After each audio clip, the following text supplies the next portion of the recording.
Bismillahirrahmanirrahim. Assalamualaikum warahmatullahi wabarakatuh. Alhamdulillahirabbil alamin. Bersyukur kita kepada Allah Subhanahu wa taala atas limpahan nikmat karunia yang masih kita rasakan hingga saat ini.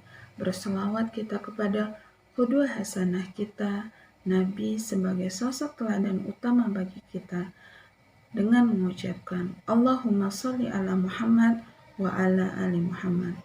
Hari ini Senin 17 Safar 1442 Hijriah atau 5 Oktober 2020, Ustazah akan kembali menyampaikan tausiah untuk anak-anak Ustazah semuanya dengan tema malu bagian dari iman. Anak-anak Ustazah, pada bulan April yang lalu kita dikejutkan dengan sebuah berita yang cukup viral ya.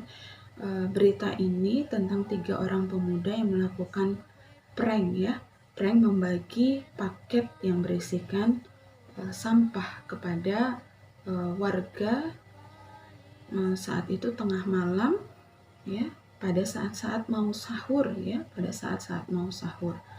Nah, jika antum mengikuti beritanya, terlihat di sana adalah salah satu contoh sikap yang tidak terpuji ya, karena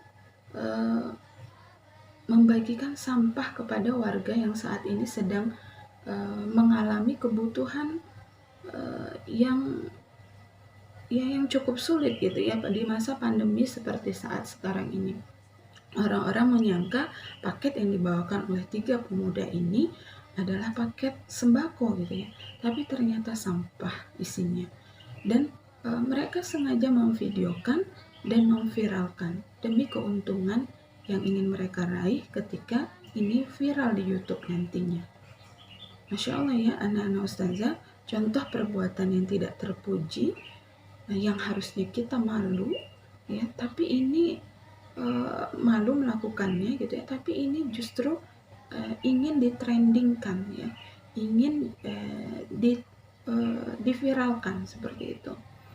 Jadi sampai akhirnya 3 pemuda ini terjerat pelanggaran Undang-Undang ITE. Apa itu ITE? Undang-undang yang mengatur terkait dengan informasi dan transaksi secara elektronik gitu ya.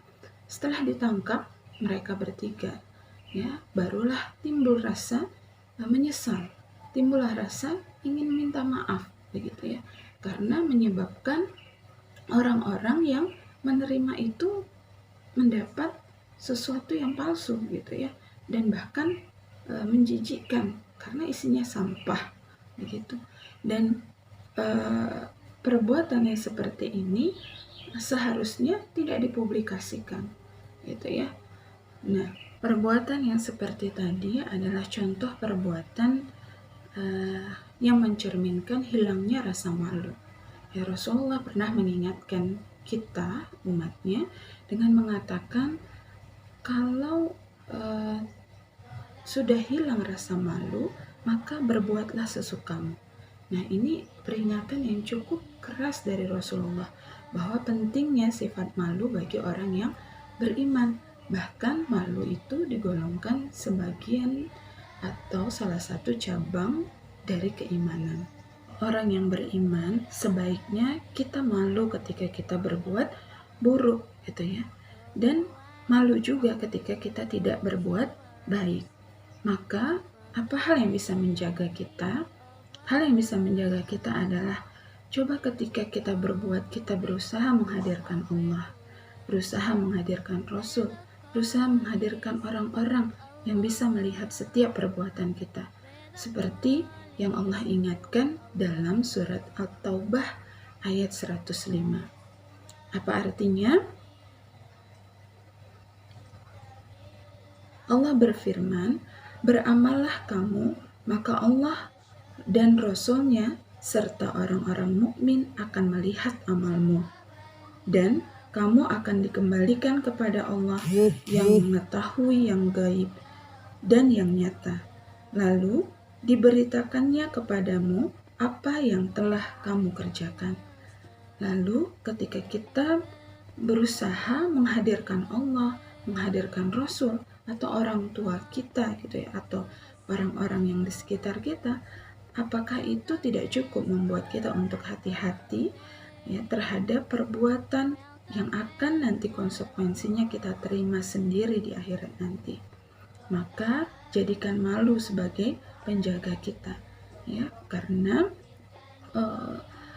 hilangnya rasa malu akan menyebabkan hilangnya keimanan kita kepada Allah Subhanahu wa taala.